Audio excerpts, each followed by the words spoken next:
Not so long ago, ingredients were legible, fragrances were real, cleaning products were safe, and cheese was, well, cheese. Yes, once upon a time, products were actually products of nature. But over the last century, industry after industry abandoned the source for synthetics and purity for profit. But what does it mean for your health? Concern is mounting over the risks of toxic load.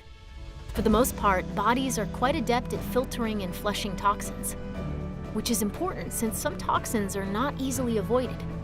The human body can only filter and flush so much before the load takes a physical toll. Though you can't control many everyday environmental toxins, you can purge the hundreds of toxins lurking in your own cabinets and drawers.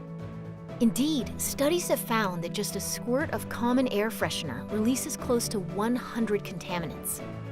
Many perfumes and colognes contain phthalates, which emerging science suggests may be linked to reproductive and development issues. Most products used to clean the home should probably come with a full protective suit. It wasn't always this way, and it doesn't have to be.